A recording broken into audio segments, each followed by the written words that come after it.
महत्त्वाचा ठरणार आहे. कारण की आजच्या या व्हिडिओमध्ये आपण सर्व बौद्ध धर्माबद्दल संपूर्ण माहिती घेणार आहोत. जसे की आपण मागचा भाग 4 मध्ये आपण सर्वांनी जैन धर्माबद्दल संपूर्ण माहिती घेतली होती. तसेच आजचा हा व्हिडिओ याच्यामध्ये आपण सर्व बौद्ध धर्माबद्दल संपूर्ण माहिती घेणार आहोत. जसे की बौद्ध धर्माबद्दल जेवढे पण तुम्हाला प्रश्न येतील तेवढे सर्व क्लिअर होणार आहे. तर चला व्हिडिओ सुरू करूया. तर सुरुवात करू आपल्या पहिल्या मुद्द्यापासून. तर पहिला मुद्दा आहे इसवी सन पूर्व 6व्या शतकातील काही विचारवंत व्यक्ती. तर पहिला व्यक्ती आहे गौतम बुद्ध, दुसरे व्यक्ती आहे वर्धमान महावीर, तिसरे व्यक्ती आहे नंदवच्छ आजीविक पंथांचे संस्थापक, तिसरे व्यक्ती आहे अजित केश कंबली आणि पाचवे व्यक्ती आहे संजय बेलठीपुत्त आणि 6वा व्यक्ती आहे पकुत काछायन. तर मित्रांनो आता आपण बघणार आहोत दुसरा मुद्दा. त्याच्यामध्ये आहे भगवान गौतम बुद्ध यांची थोडक्यात माहिती. त्याच्यामध्ये आहे त्यांचा जन्म इसवी सन पूर्व 567 वर्षापूर्वी झाला होता आणि त्यांचे जन्माचे स्थळ लुंबिनी या ठिकाणी आणि कपिलवस्तू जवळ आहे. हे लुंबिनी हे जे ठिकाण आहे ते कपिलवस्तू जवळ आहे. तर त्यांचे मूळ नाव सिद्धार्थ आहे. गौतम बुद्ध यांचे मूळ नाव सिद्धार्थ आहे. तर गौतम बुद्ध यांच्या वडिलांचे नाव शाक्य राजा शुद्धोधन आहे. तर गौतम बुद्ध यांच्या आईचे नाव महामाया व पत्नीचे नाव यशोधरा व पुत्राचे नाव राहुल आहे. गौतम बुद्ध यांना ज्ञानप्राप्ती बौद्धगया पिंपळवृक्षाखाली बोधिवृक्ष येथे झाले होते. बुद्धांचे पहिले प्रवचन येथे झाले होते. ते स्थळ आहे सारनाथ बनारस जवळ.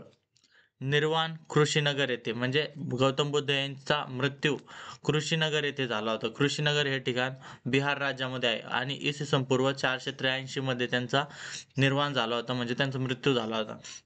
तर आपला तिसरा मुद्दा आहे 4 आर्य सत्य. तर त्यामधील पहिलं सत्य आहे दुःखमय जीवन, दुसरे सत्य आहे दुःखाचे कारण, तिसरे आर्य सत्य आहे दुःखाचे निवारण आणि चौथे आर्य सत्य आहे अष्टांग मार्ग हा दुःखाचा निराकरणाचा मार्ग. तर मित्रांनो आता आपण बघणार आहोत चौथा मुद्दा. त्याच्यामध्ये आहे अष्टांग मार्ग जे की 8 आहे.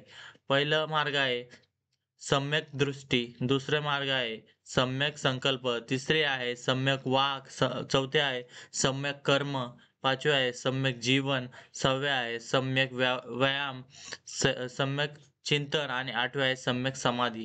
तर मित्रांनो आता आपण बघणार आहोत पाचवा मुद्दा. त्यामध्ये आहे त्रिरत्ने.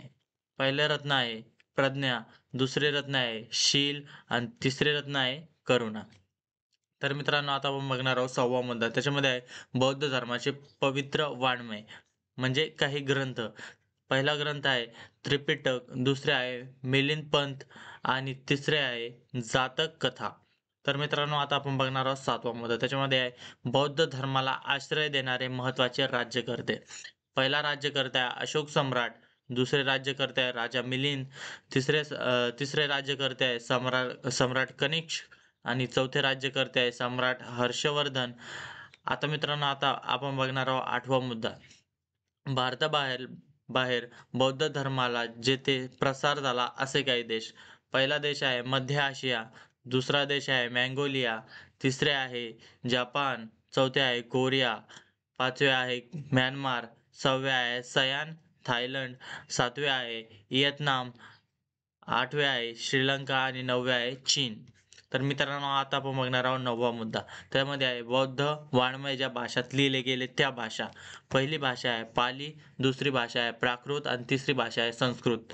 तर मित्रांनो आता आपण बघणार आहोत 10वा मुद्दा. त्यामध्ये आहे बौद्ध धर्माचे दुसरे नाव म्हणजे बौद्ध धर्माला एक वेगळे नाव आहे ते आहे मध्यम मार्ग. तर मित्रांनो आता आपण बघणार आहोत 11वा मुद्दा. त्यामध्ये आहे बौद्ध गृहशिल्प लेणी.